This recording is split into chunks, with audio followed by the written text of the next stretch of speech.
Hey everyone, and welcome. Today, we're going to build your very own financial toolkit piece by piece. We'll start with the real basics of identity and work our way all the way up to the power of investing. So let's dive right in. So it really all boils down to this one big question. You're earning money, which is awesome, but how do you turn that into, well, something more? How do you actually build security, chase down your goals, and create a really solid financial future for yourself? That's the road we're going to map out right now. All right, first things first. Before you can save a rupee, spend a rupee, or invest a rupee, the financial system has to know who you are. And we're not just talking about your name. It's about having a unique identity that can be verified. This is, without a doubt, the foundation of your entire financial toolkit.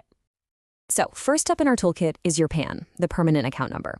The easiest way to think about this is like your financial fingerprint. It's used by the government to track your transactions, mainly for income tax purposes.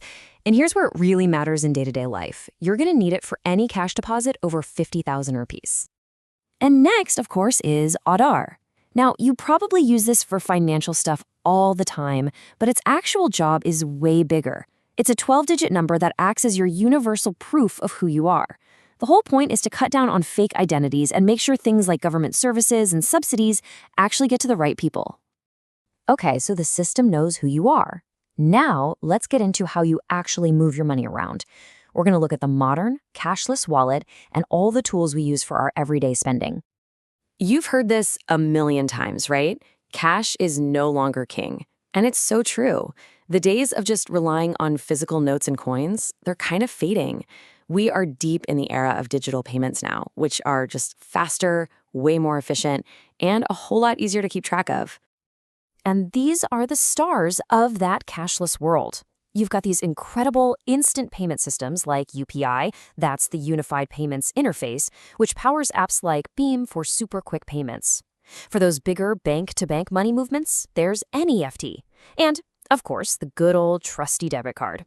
The bottom line is, all of these save you a ton of time by letting you pay with just a few taps or a swipe.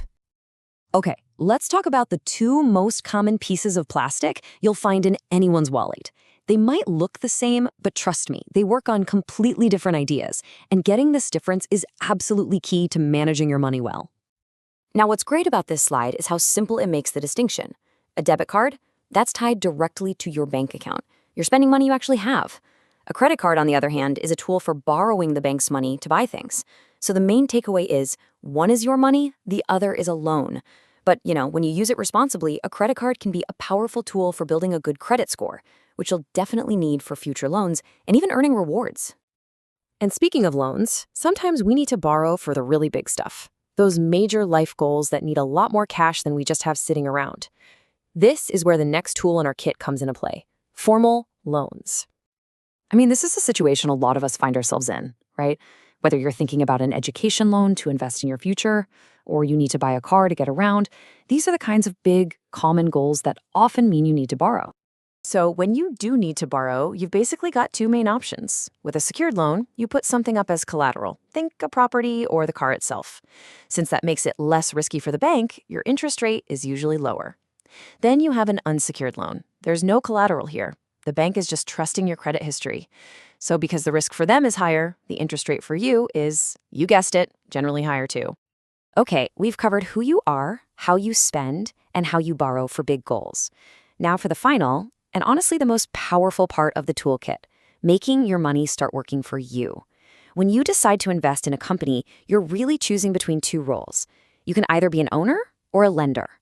And this table just lays it all out perfectly. When you buy shares that's also called equity, you literally become a part owner of that company. Pretty cool, right? You get voting rights and you might get a piece of the profits, which we call dividends. But, and this is a big but, dividends only get paid if the company is profitable. Now on the other side, when you buy debentures, you're basically lending the company money. You're a lender. You get paid a fixed interest and they have to pay you that interest even if they don't make a profit. The trade-off? You don't get any voting rights. So there you have it, from your identity with PAN and Aadhaar, to spending with UPI and cards, to borrowing with loans, and finally, to growing your wealth with shares and debentures. You now have the basic building blocks of a really powerful financial toolkit. The only question left is, what are you going to build with it?